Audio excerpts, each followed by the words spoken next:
averti. Le nombre de ses membres se compte par dizaines de milliers d'un bout à l'autre du pays. Ils sont partout. Ils sont comme des cafards. C'est le nombre qui les rend si puissants. Il est impossible de leur tourner le dos. Ils sont prêts à tuer n'importe qui. Le 18th Street Gang a modifié les règles de la culture de gang et façonné une puissante entreprise criminelle. Ce gang est un peu comme une société qui diversifie ses activités dans tout le pays pour pouvoir progresser. Ils occupaient un territoire, ils s'emparaient de différents secteurs de drogue et d'activités criminelles. Et les gens qui refusaient de coopérer se faisaient amocher sérieusement. Dans ces rues, les vainqueurs ne se contentent pas de l'emporter sur leurs rivaux. Ils les anéantissent. Il faut être prêt à tout faire. Voler, dévaliser, escroquer, tuer. Il faut être prêt à tout. Le 18th Street Gang est ouvert à tous, mais personne ne peut le quitter. Il y a une seule façon d'en sortir. C'est de se faire tuer.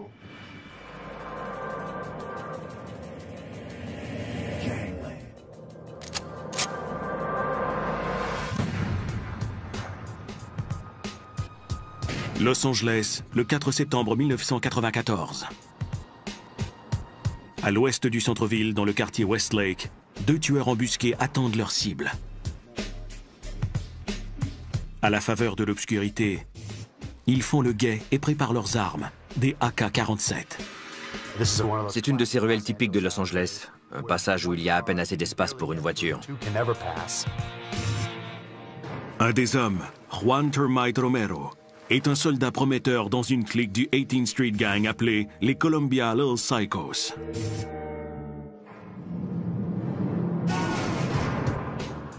Le gang se spécialise dans l'extorsion. Il soutire de l'argent à tout le monde, aux revendeurs comme aux gens d'affaires, en échange de sa protection. Une part des profits est remise au patron de Termite, Frank Puppet Martinez. Puppet fait également partie de la mafia mexicaine, ou la MA, le plus puissant gang de prison de la Californie. La cible qu'attendent les deux hommes armés est un ennemi de Puppet. Il a envoyé un percepteur sur le territoire de Puppet pour s'emparer des profits. Le soldat le plus prometteur du gang, Termite, est chargé de régler le problème. Termite s'occupait des missions. S'il y avait un travail à exécuter dans le quartier, le gang allait voir Termite et lui disait ce qu'il devait faire.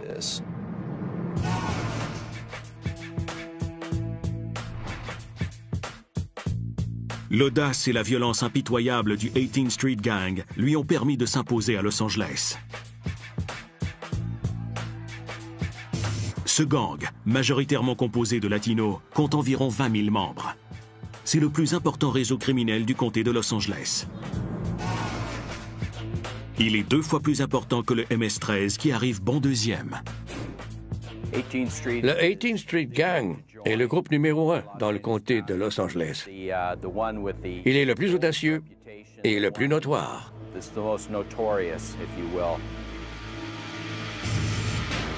Le 18th Street Gang ne ressemble à aucun autre gang de rue à cause de l'importance de ses effectifs et du fait qu'il n'a aucune direction générale. En fait, le 18th Street Gang est formé d'une coalition peu structurée regroupant plus d'une vingtaine de cliques.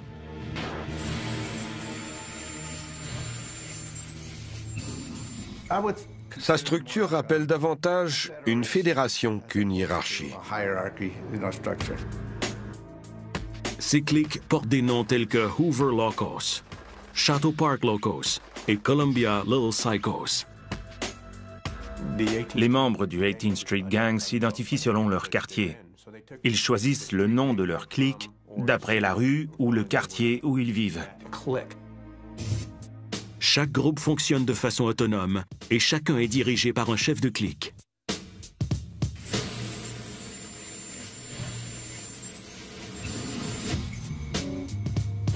Ces chefs de clique sont les moteurs du 18th Street Gang, même s'ils ne communiquent pas entre eux. C'est un peu comme un chef de peloton dans l'armée. Même si tout le monde est dans l'armée, il y a 50 millions de groupes différents et ils ne savent pas toujours ce que font les autres. Ils ont chacun leur plan d'action. Ce chef de clique, que nous appellerons Jesse, dirigeait une bande dans un quartier situé au sud de Los Angeles. Il a fait tout ce qu'il fallait pour gravir les échelons. Ça m'a pris 1 an et demi de crimes de toutes sortes. Quand on ne refuse rien, on se fait rapidement un nom. Peux-tu me voler une voiture? Ouais. Est-ce que tu veux vendre la drogue? Ouais. Peux-tu tirer sur quelqu'un? Ouais. Plus je commettais de crimes, plus j'étais respecté des autres membres du gang. Souvent, le travail de chef de clique consiste à commettre un meurtre. Le choix de la cible doit être avantageux pour le gang. Il faut trouver quelqu'un qui en vaut la peine. Comme une personne d'un gang rival, par exemple. Si on tue un chef de clique, qui est aussi un revendeur de drogue, on fait perdre de l'argent à ce gang. Et la méthode utilisée pour tuer est tout aussi importante. Chacun choisit ses propres armes et sa façon de tuer. Moi, je poignardais. N'importe qui peut utiliser une arme à feu, alors qu'il ne faut pas avoir froid aux yeux pour s'approcher de quelqu'un et le poignarder.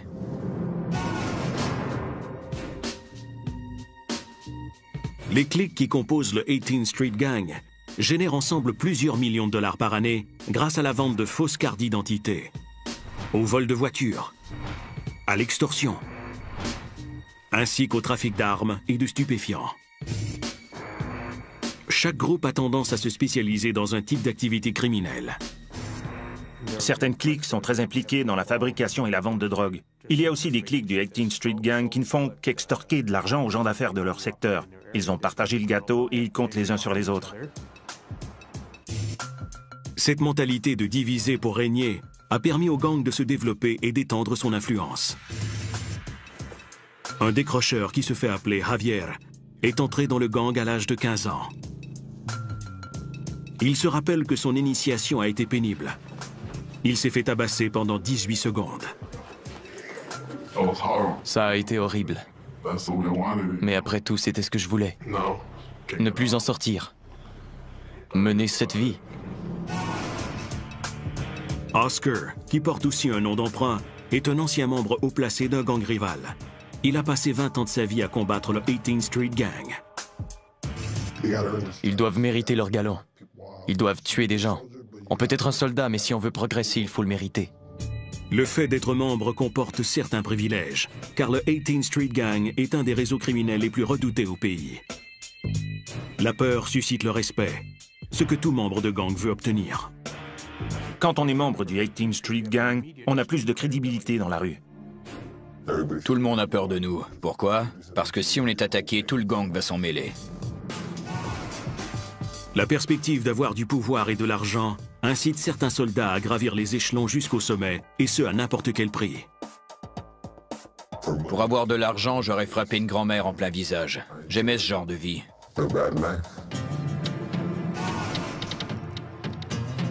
Dans ce libre marché basé sur le vice, la cupidité et le meurtre, le 18th Street Gang se propage comme une traînée de poudre. Il s'étend à d'autres villes américaines et attire d'innombrables recrues. Ils veulent seulement avoir le plus gros gang. Plus ils sont de soldats, plus ils peuvent tout contrôler.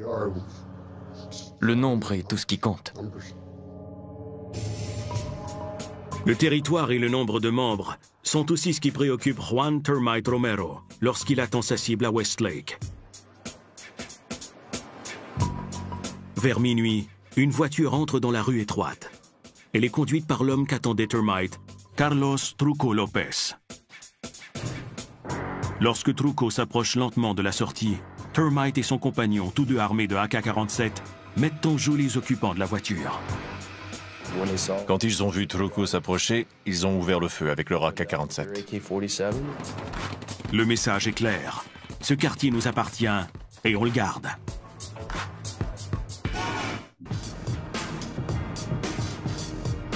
À Los Angeles, la capitale des gangs aux États-Unis, le plus important gang de rue, le 18th Street Gang, doit son pouvoir à ses nombreux membres. Ils sont une sorte de superpuissance. Leurs soldats sont les plus nombreux. Au cœur du quartier Westlake, dans l'ouest de la ville, Rien ne représente mieux le pouvoir du gang que cette murale en hommage au 18th Street Gang. Cette peinture murale est l'identité du gang. Elle a autant d'importance qu'un tatouage. Aucun autre gang n'a jamais osé la couvrir de graffiti. C'est un signe de respect. La murale porte les noms de certains personnages légendaires du 18th Street Gang, dont Termite Romero. Le message est évident. Ce quartier appartient au 18th Street Gang.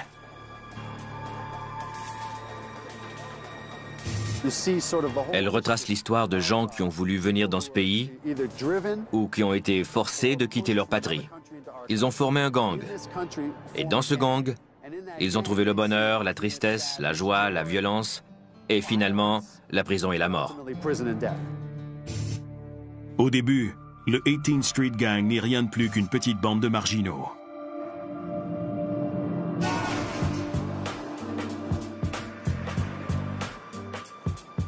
Au milieu des années 1960, des immigrants d'Amérique centrale et d'Amérique du Sud, ainsi que des Noirs et des Coréens, commencent à s'installer dans un secteur situé juste à l'ouest du centre-ville de Los Angeles. Le quartier, appelé Pico Union, est dirigé par un puissant gang exclusivement mexicain appelé Clanton 14 ou C-14. Rejetés par C-14 à cause de leur race, les jeunes qui ne sont pas mexicains forment leur propre gang, le 18th Street Gang, d'après le nom d'une rue située en plein cœur de Pico Union. Ces jeunes fréquentaient une maison de prostitution qu'on appelait chez Sadie. La 18e rue était près de cette maison, à peu près au milieu du quartier où vivaient tous ces jeunes désœuvrés. C'est le début d'une révolution de gangs. Le 18th Street Gang accueille tous ceux qui veulent en faire partie. Certains croient que c'est la raison de leur succès.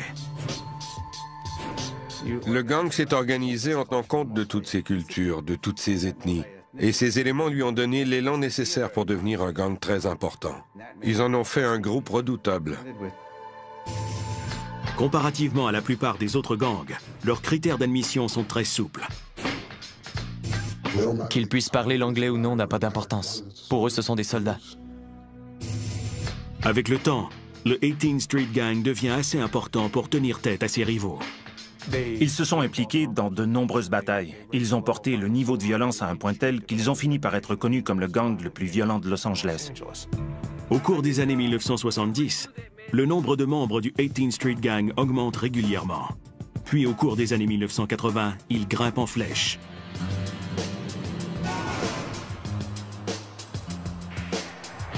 En Amérique centrale, les guerres civiles brutales qui ont lieu au Salvador et au Guatemala incitent des milliers de personnes à quitter leur pays et à se réfugier aux États-Unis.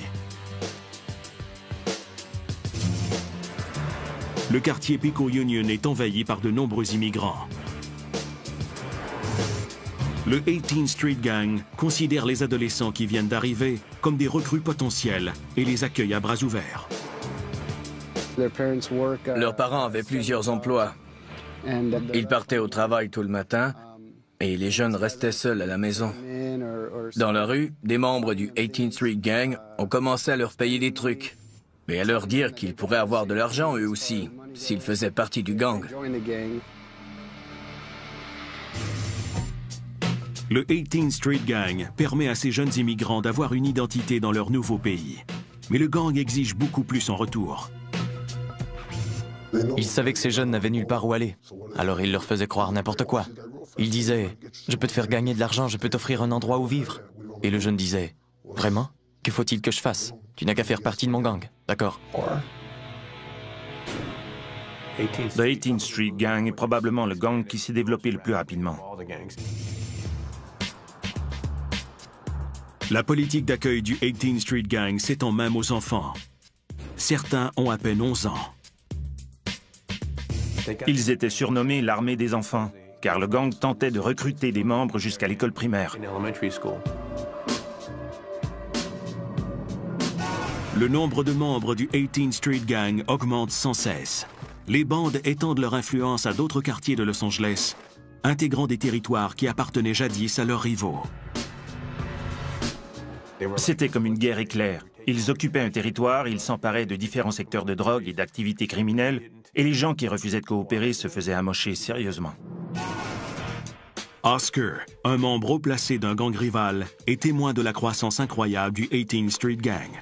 Il dit que les cliques avaient recours à la crainte et à l'intimidation pour obliger de nouveaux membres à faire partie du gang. Ils prenaient le contrôle de tout un pâté de maisons. C'est ainsi qu'ils procédaient. Certains n'étaient pas intéressés à faire partie du gang, mais ils n'avaient pas le choix. Même le gamin le moins dégourdi était enrôlé.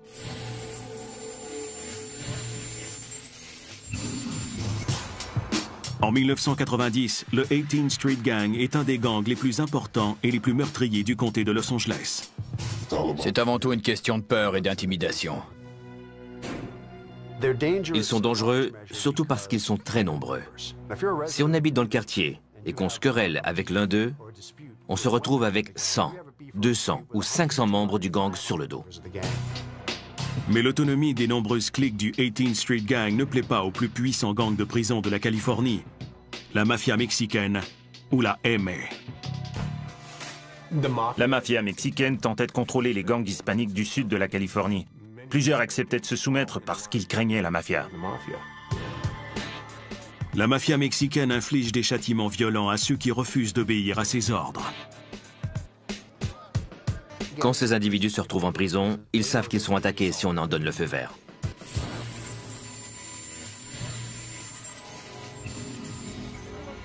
Cette peur est très présente. En plus, d'autres membres de leur clique qui sont en prison peuvent aussi être menacés.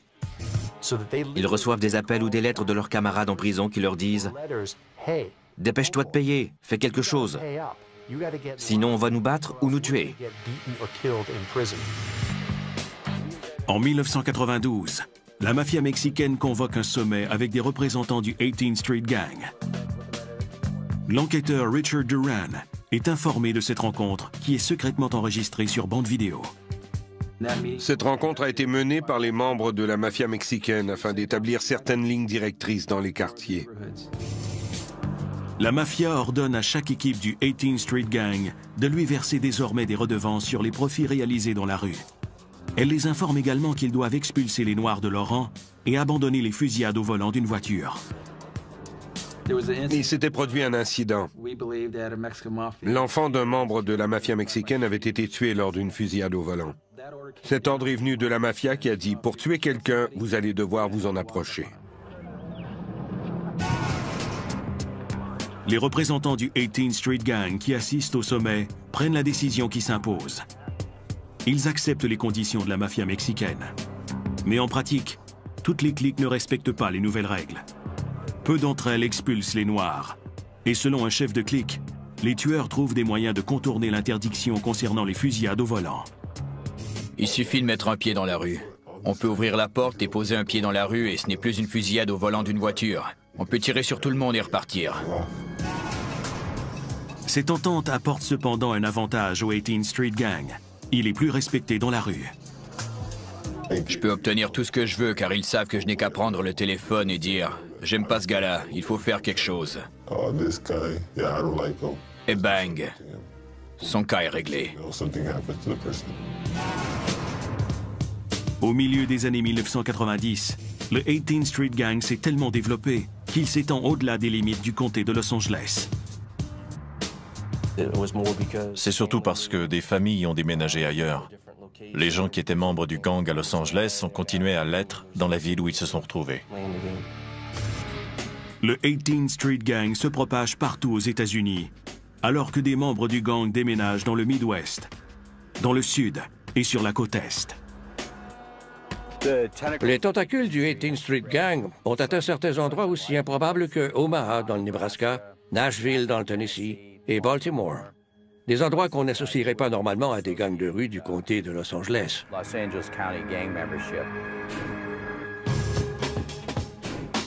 Et quel que soit l'endroit où le 18th Street Gang prend racine, la violence s'installe.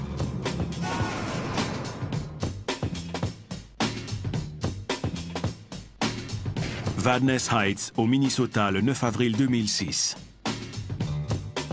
Le commis d'un dépanneur, Ammar al-Bossad, achève son quart de travail du dimanche soir lorsque deux membres du 18th Street Gang armés de poignards font irruption dans le commerce et sautent par-dessus le comptoir. Ils attaquent le commis qui tente désespérément de se défendre. Al-Bossad survit à l'agression. Armé d'un bâton de baseball, il poursuit les deux hommes jusqu'à l'extérieur. Les deux membres du gang sont capturés plus tard et reconnus coupables de voies de fait et de tentative de meurtre. Même si le vol a été un échec, l'incident confirme la réputation du 18th Street Gang dans la région. Cet exemple démontre qu'ils peuvent commettre des crimes violents sans aucune raison, seulement pour prouver leur fierté d'appartenir au gang et tenter de gravir les échelons. L'incident prouve que le 18th Street Gang devient un problème national. On était prêt à tirer, à poignarder, à voler, à faire n'importe quoi. Personne n'est à l'abri des représailles du gang, même pas les policiers. À leurs yeux, c'est l'objectif suprême. Ils sont prêts à tuer n'importe qui.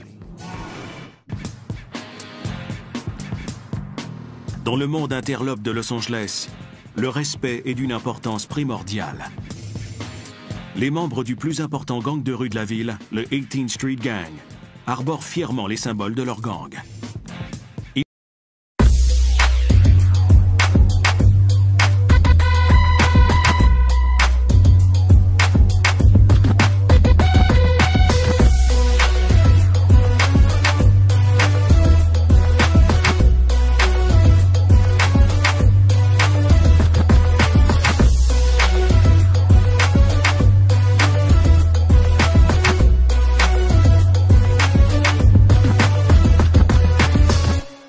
Ils portent le chiffre 18 sur leur chandail et leur tatouage, afin d'annoncer à tout le monde qu'ils détiennent le pouvoir. Ils enlèvent leur chemise et se pavanent en montrant leur symbole. Hé, regardez comme je suis fort et méchant, je suis un membre du 18th Street Gang. Personne n'ose s'en prendre à l'un d'eux, car si on le fait, 10 autres gars se portent aussitôt à sa défense. Jesse, qui a grandi près du secteur sud de Los Angeles, était à même de voir qui était respecté et qui ne l'était pas dans son quartier. Les membres des gangs marchaient la tête haute. Ils étaient les durs de l'école. Qui n'aurait pas aimé ressembler à un dur? Jesse devient un soldat du 18th Street Gang et s'efforce de mériter le respect du chef de sa clique. Plus on fait de mauvais coups, plus on commet de crimes, plus on tue de gens, plus on est apprécié. Les rues où Jesse et les autres soldats sévissaient sont celles que patrouille l'enquêteur James Corcoran. Comme il est assez tôt le matin, c'est calme. En général, les résidents du quartier sont des gens honnêtes qui s'efforcent de gagner leur vie et d'élever leur famille. Mais à certains moments de la journée, spécialement en fin d'après-midi et à la tombée de la nuit, les membres de gang ont tendance à prendre le contrôle des rues.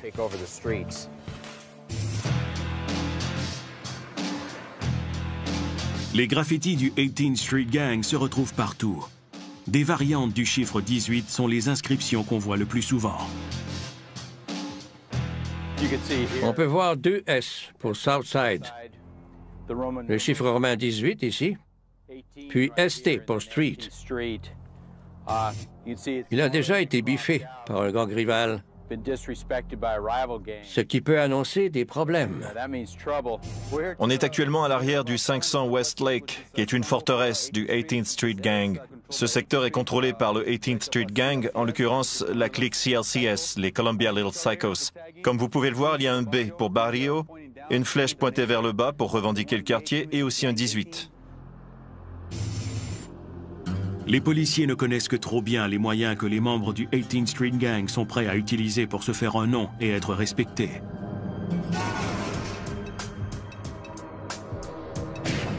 Le 9 août 1998, l'agent Phil Cuesta et un collègue, tous deux du service de police de Los Angeles, patrouillent le territoire du 18th Street Gang à l'ouest de la ville. Ils vérifient une information concernant une soirée organisée par le gang. Ils immobilisent leur véhicule à proximité de l'endroit qui les intéresse et commencent à surveiller les lieux. Occupés à surveiller la maison, il ne remarque pas qu'un homme s'approche derrière la voiture de patrouille. Catarino González, âgé de 20 ans et membre du 18th Street Gang, pointe son Glock 9 mm vers les policiers et fait feu. À plusieurs reprises. Phil a embrayé, il a commencé à s'éloigner. Il a reçu une balle derrière la tête. Et il est mort. Le collègue de Phil Cuesta n'est pas blessé. González est arrêté plus tard et reconnu coupable de meurtre, mais n'expliquera jamais les raisons de son geste. On croit que González avait déjà été arrêté par Cuesta et son collègue, et que c'était sa façon de riposter. González devient un héros pour les autres membres de son gang. Ils lui rendent hommage tout en profitant de l'occasion pour narguer les policiers.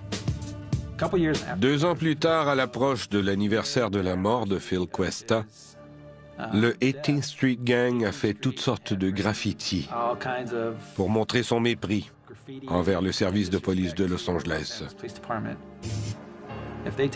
Pour eux, tuer un policier est l'objectif suprême.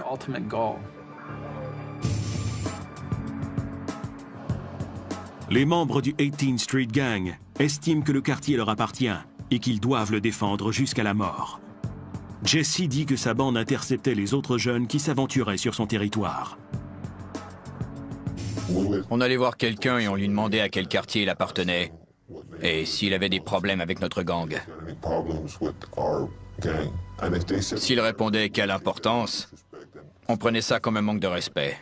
On utilisait ce qu'on avait, un fusil, un poignard ou un bâton de baseball et on lui réglait son cas. Pour Jesse, la violence est une façon de se faire respecter, mais il doit aussi rapporter de l'argent au gang. On était de bons voleurs de voitures. On avait 6 commandes par soir. Certains gangs sont réputés pour le commerce de la drogue, alors que nous, on gagnait de l'argent en volant des voitures. On dépensait ensuite cet argent en achetant des armes, la drogue, tout ce qu'on voulait. Jesse ne perd jamais de vue son objectif, qui est de s'élever au premier rang de sa bande. À 20 ans, il devient chef de clique. J'avais 4 voitures et je ne travaillais pas. Quand mes enfants voulaient quelque chose, j'entrais dans un magasin et j'en ressortais avec un chariot rempli de jouets. J'aimais avoir de l'argent, mais qui n'aime pas avoir de l'argent? Même si Jesse a une certaine autorité, il sait que dans son quartier situé au sud de Los Angeles, sa clique est éloignée du pouvoir du 18th Street Gang. Le cœur du 18th Street Gang se trouve à l'ouest, où, selon Jesse, tout est plus sophistiqué et plus lucratif. Ils contrôlent le secteur. Tout le monde paie. Tout le monde est coincé. Tout le monde fait partie du programme. Ici, dans le quartier Westlake, la plus violente clique du 18th Street Gang, les Columbia Little Psychos, accède au pouvoir au cours des années 1990. Pendant des années, le 18th Street Gang a été un gang tentaculaire sans véritable structure. Mais les Columbia Little Psychos changeront tout cela. Avec Puppet Martinez qui surveille le gang depuis la prison et Termite Romero qui dirige les opérations dans la rue, les réseaux d'extorsion et de drogue se développeront au point de faire concurrence à la mafia italienne. Cependant, cette réussite causera finalement sa perte, et les forces policières lui porteront le coup de grâce.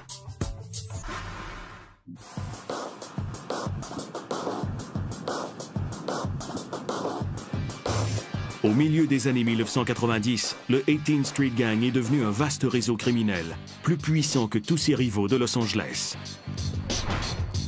Avec plus d'une vingtaine de cliques regroupées sous son autorité, cette coalition peu structurée contrôle en bonne partie le territoire de la drogue dans le comté de Los Angeles. Ils font tout ce qui peut leur rapporter de l'argent. Ils sont présents partout où il est possible d'obtenir de l'argent de façon illégale. Cependant, le gang n'a aucune direction générale. 2 membres en sont conscients et décident de porter le 18th Street Gang à un autre niveau. En 1992, Juan Termite Romero et Frank Puppet Martinez commencent à travailler ensemble pour améliorer le secteur ouest de Los Angeles. Termite Romero est un soldat prometteur dans une clique appelée les Columbia Little Psychos, ou CLCS, affiliée au 18th Street Gang.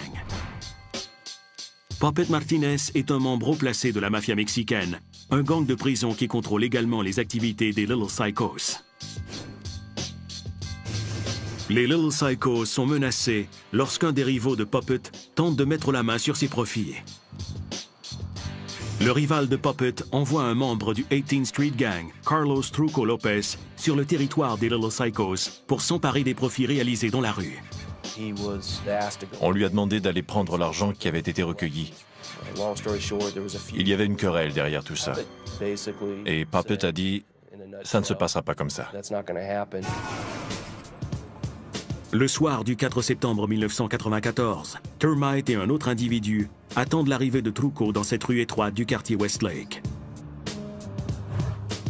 Vers minuit, la voiture de Truco s'approche. Termite et son collègue pointent leur AK-47 en direction de la voiture. Truco et sa copine n'ont aucune chance de s'en tirer. Truco se baladait dans le quartier par une chaude soirée d'été et il est entré dans un passage très étroit. Les membres du gang avaient tout prévu et quand il s'est approché de la sortie, ils ont criblé sa camionnette de balles afin de garder l'usage exclusif de ce territoire. Puppet Martinez accorde une promotion à Termite pour son excellent travail. Il le nomme chef de clique des Little Psychos. Termite a été choisi par Frank Martinez dans la mafia mexicaine. C'est dire à quel point les CLCS étaient contrôlés. Termite se met rapidement au travail pour faire ses preuves. Il voit dans le parc MacArthur, situé sur le territoire du 18th Street Gang, une excellente occasion d'enrichir le gang. Le parc, qui est le refuge des membres de gangs, accueille des gens de tous les milieux et offre à ceux qui cherchent rapidement de la drogue l'occasion de tout acheter au même endroit. Termite est décidé à soutirer le plus d'argent possible aux revendeurs du parc MacArthur. Il ordonne aux membres des Little Psychos d'améliorer leur système d'extorsion. Termite a fait travailler le gang jour et nuit, 7 jours semaine. Il y avait 2 quarts de travail par jour. Cette activité qui rapportait 1000 à 2000 $ par semaine a commencé à rapporter 5 à 10 000 $. Il a doublé, triplé, même quadruplé les profits. Il s'assure que chaque revendeur paie son dû. Aucun agent libre n'est autorisé à vendre de la drogue dans son quartier.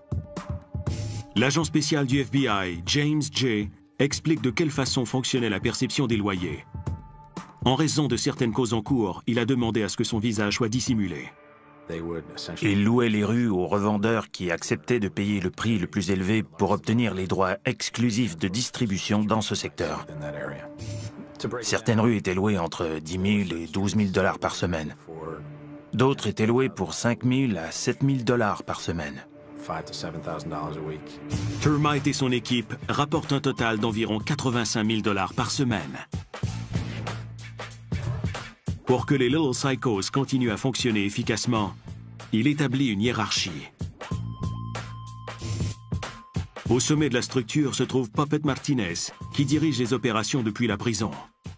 Le deuxième poste est occupé par la conjointe de Puppet, Jenny Garcia, qui contrôle les activités pour lui à l'extérieur.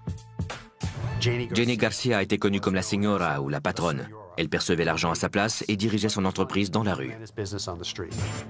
Après Jenny, le membre le plus important est Termite. Vient ensuite un groupe de lieutenants assignés à différents secteurs du territoire des Little Psychos. Les revendeurs offraient soit de l'héroïne, soit du crack. La plupart du temps, c'était du crack. Les lieutenants surveillaient les coins de rue. Ils allaient dans les rues, ils trouvaient ceux qui vendaient de la drogue et leur soutiraient de l'argent. Seuls les lieutenants communiquent avec les soldats qui font le sale boulot pour le gang. Cela permet de tenir Puppet, sa conjointe et Termite à l'écart des forces policières. Et le gang ne manque pas de volontaires pour aller au front. La brigade des stupéfiants locale se manifestait régulièrement. Elle arrêtait 3, 4 ou 5 vendeurs de rue, mais le lendemain soir, il y en avait 4 autres pour les remplacer. En 1995, les Little Psychos se sont transformés en une entreprise criminelle sophistiquée. C'est une progression remarquable pour n'importe quel clique du 18th Street Gang et un modèle à suivre pour les autres. Ils formaient une des cliques les plus importantes, les mieux organisées et les plus violentes du 18th Street Gang. Ils étaient responsables de nombreux actes de violence dans le quartier Westlake de Los Angeles. Mais leur succès attire sur eux une attention non désirée. Les autorités fédérales commencent à s'intéresser à Termite et à la clique du 18th Street Gang. On entendait parler des Columbia Little Psychos, de l'argent qu'il amassait et de la hiérarchie qui avait été établie. Termite a été trop efficace. Ces initiatives permettent au FBI de préparer peu à peu un dossier de criminalité organisée contre le gang. Les agents fédéraux surveillent de près des Little Psychos et enregistrent les conversations téléphoniques. Le 4 mars 1999, grâce aux informations recueillies, des agents du FBI effectuent une descente dans les maisons de Janie Garcia, de sa sœur et de sa mère. Dans ces maisons, ils ont découvert 3 cachettes remplies d'argent. Une qui contenait 450 000 $, une deuxième de 80 000 $ et une dernière de 9 000 $. Les 9 000 $ étaient apparemment un paiement que Termite avait laissé 2 ou 3 jours plus tôt. Les interventions policières sont le point de départ de la descente aux enfers de Termite. Dans les rangs des Little Psychos, la rumeur veut qu'un membre ait conclu une entente avec les agents fédéraux. Même si elle ne possède aucune preuve, Janie Garcia conclut que Termite est le traître. Elle convainc son mari, Puppet Martinez, que son ambitieux chef de clique les a trahis. De la prison, Puppet envoie un message qui dit simplement « Exterminer sera ». Le 1er novembre 1999. À son bureau, Termite Romero attend la livraison hebdomadaire de l'un de ses percepteurs de loyer. Il retourne ensuite à sa voiture. Soudain, plusieurs membres du 18th Street Gang apparaissent et font feu sur lui. Termite les a vus venir. Ils ont criblé sa voiture de balles et ils ont tiré à plusieurs reprises sur Romero et son chauffeur. Même s'il a été touché 5 fois, Termite survit à l'attaque. Il se réveille à l'hôpital, conscient que sa propre clique a tenté de le tuer. Ils s'en sont pris à lui sans avoir aucune preuve. À mon avis, il était leur soldat le plus loyal. S'ils n'avaient pas essayé de le tuer, il n'aurait probablement pas accepté de coopérer avec nous.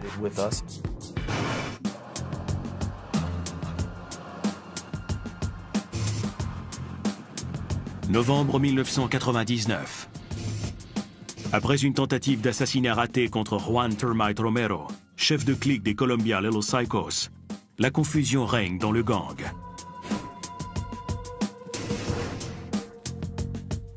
Les Little Psychos sont une entreprise criminelle sophistiquée qui rapporte des millions de dollars. Mais lorsque le gang s'est retrouvé dans la mire du FBI, les membres ont commencé à craindre qu'il y ait un traître parmi eux. Frank Puppet Martinez, un membre de la mafia mexicaine qui a aidé à diriger la clique du 18th Street Gang, a donné le feu vert pour l'exécution du chef de clique, Termite Romero.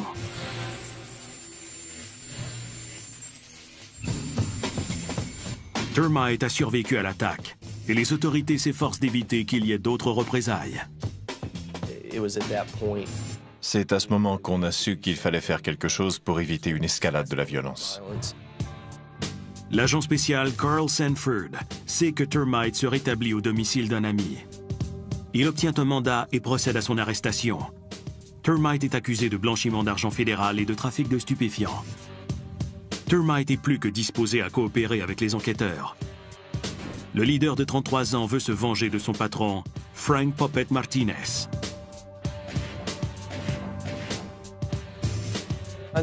Il était blessé. Il avait été loyal à Frank. Il avait été un bon soldat pour Frank, mais parce qu'on avait décidé à tort qu'il était un traître, il a décidé de coopérer avec nous. Lorsque le FBI a arrêté Termite en décembre 1999, il était épuisé et stressé, comme n'importe quel autre gestionnaire d'une entreprise américaine rentable. Il avait donné le meilleur de lui-même et l'organisation avait tenté de le tuer.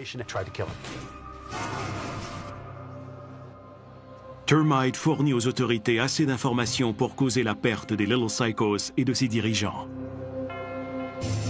Grâce à son témoignage et aux autres preuves recueillies par le FBI, le gouvernement inculpe 26 membres du 18th Street Gang et de la mafia mexicaine sous des accusations allant de l'extorsion au rackettierisme et au meurtre.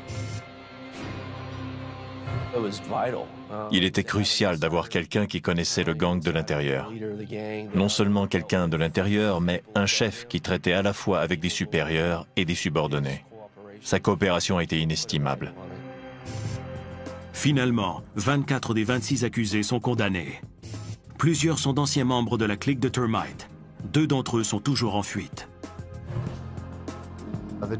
Le juge a décidé que Termite méritait une sentence réduite.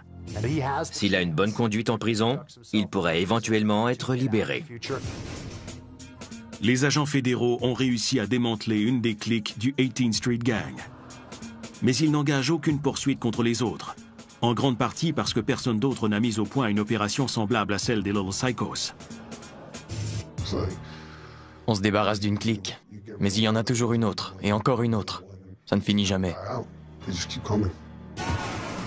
Aujourd'hui, le 18th Street Gang reste une coalition meurtrière de près d'une trentaine de cliques qui ne semble avoir aucune intention d'abandonner la partie. Le gang a même souligné l'arrivée du 21e siècle en inaugurant son site web officiel. Ils utilisent l'Internet afin de faire savoir à tous qu'ils sont un des gangs les plus importants et les plus violents du sud de la Californie. Le recrutement a connu des hauts et des bas au fil des ans. Mais la plupart des experts croient que la vie de gang ne perdra jamais son attrait dans les environnements urbains défavorisés.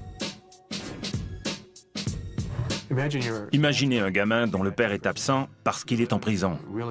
Il vit dans un taudis, envahi par les cafards.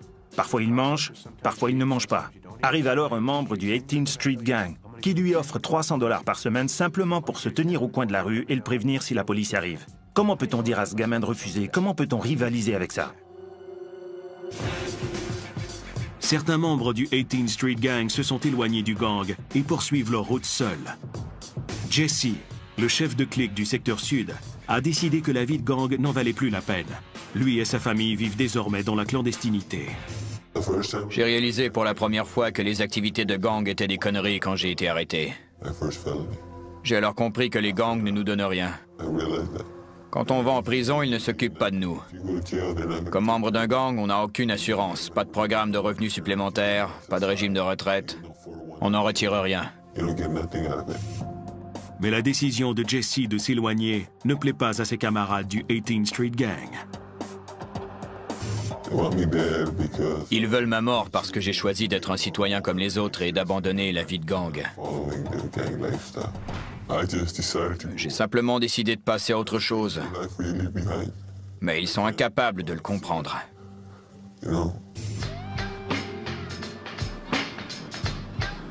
Jesse est aussi déterminé à se battre pour conserver sa nouvelle vie qu'il l'était lorsqu'il faisait partie du 18th Street Gang.